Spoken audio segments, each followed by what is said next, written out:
Hello, I'm arbitrator Michael Lecanto, and welcome back to the Labor Guild's series on labor relations basics. In this video, we're going to discuss the grievance and arbitration process. What is a grievance? One union member right is the ability to challenge discipline or discharge, or the denial of a right or benefit at work. A grievance is simple. It is a challenge to the interpretation of the collective bargaining agreement, also known as the CBA. Unions negotiate with employers over the terms and conditions of employment, and these terms and conditions are written into the CBA, which usually includes a dispute resolution process. That process typically begins with the filing of a grievance. In a grievance, an employee might challenge whether the employer had just cause to issue discipline or to terminate employment. In a contract interpretation grievance, the union might challenge whether the employer improperly denied pay or a benefit. Unions control the grievance process. Members cannot pursue grievances individually, but may ask a union to pursue a grievance on their behalf. Unions also sometimes seek class action grievances on behalf of some or all members in a bargaining unit. How are grievances processed? Grievances often begin with an informal conversation between an employee and their supervisor. Sometimes, however, the shop steward or the business agent files a written grievance. For the good of labor relations, parties try to work out their problems quickly between the employee and the supervisor. Sometimes, however, grievances deal with conflicting interpretations of the contract and a meeting is necessary. If the grievance cannot be solved at the initial level, the next step typically involves a senior manager or human resources official and may also include a grievance hearing. In larger employers, this step typically takes place at the department level and a union representative will be present. If the grievance cannot be resolved, larger workplaces have a third step where the employer holds a hearing with a designated hearing officer. Union and employer representatives present their arguments and a written opinion is issued. In smaller employers, the second step may be the last step in the grievance process. Who participates in the grievance process? In an individual grievance, the employee may testify. In a class action, a representative may testify on behalf of the union.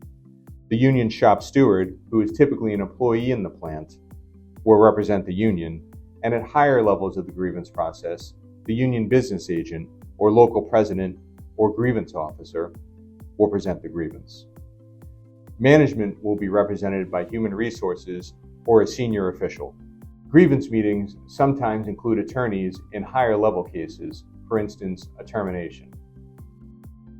What kind of information is typically included in the grievance process?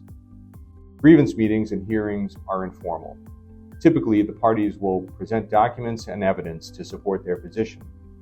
The grievant, the manager, and representatives from both sides may also give their interpretations of the dispute.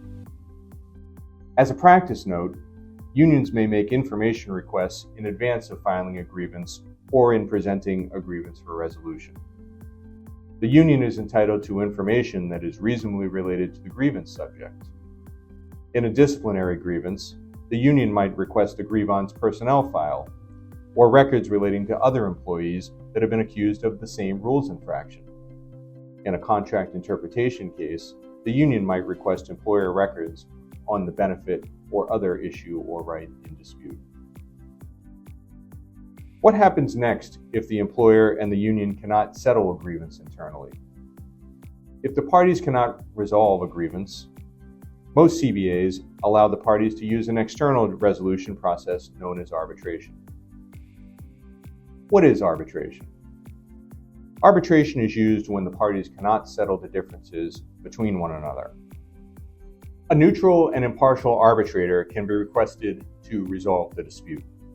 Some CBAs utilize the single arbitrator model, while others send unresolved grievances to a board of arbitration composed of one union representative, one management representative, and a neutral. How does a union request arbitration? To request arbitration, a union provides notice to the employer that it intends to seek arbitration and then reaches out to the designated scheduling agency to begin the process. Who manages the arbitration process? There are a number of private agencies that manage the arbitration process for unions and employers, including the American Arbitration Association and the Federal Mediation and Conciliation Service. In New England, the Labor Relations Connection is another popular case management agency. Many states also offer arbitration services, including the Massachusetts Department of Labor Relations. Unions and employers may also agree on a rotating list of arbitrators to hear grievances between the parties, or the parties may name one individual arbitrator to serve as the permanent arbitrator for the life of the CBA. Some labor management relationships rely on parties to agree to a direct selection and appointment of an arbitrator each time an individual dispute arises. How do parties select an arbitrator?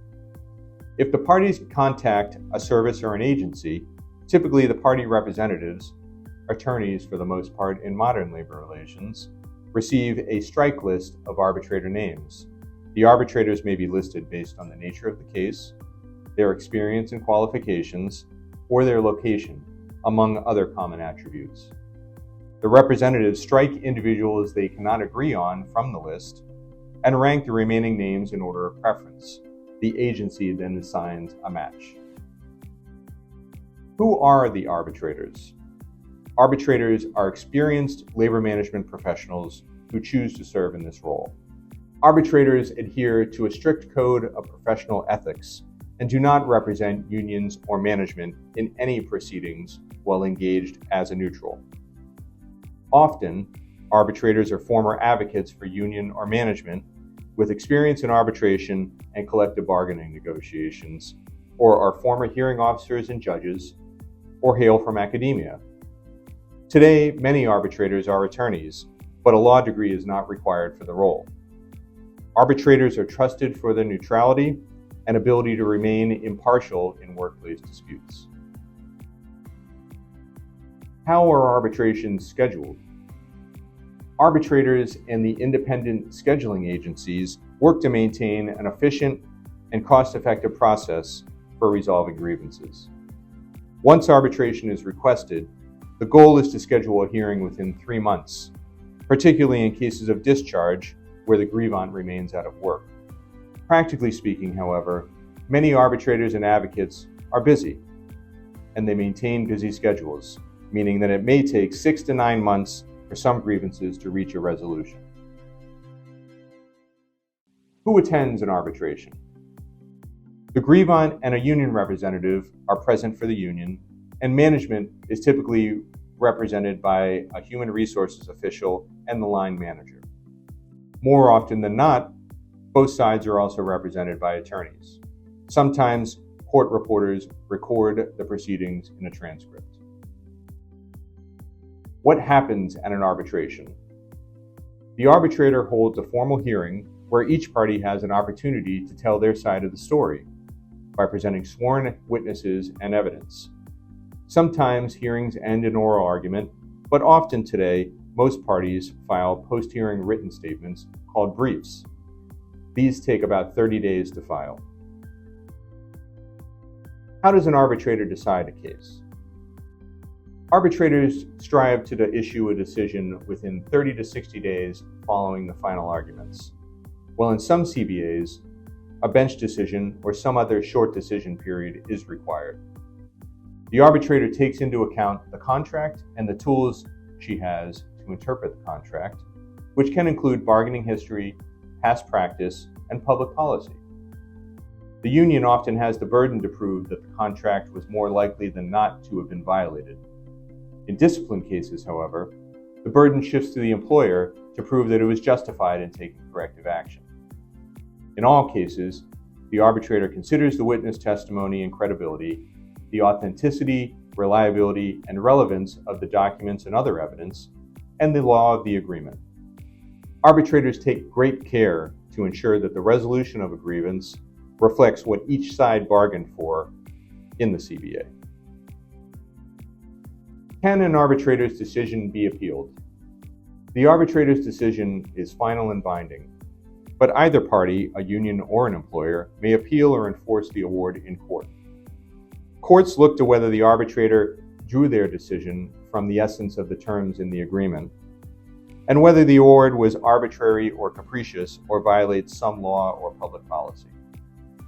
Enforcement actions typically occur when an employer fails to reinstate an employee that has been ordered back to work following an overturned discharge.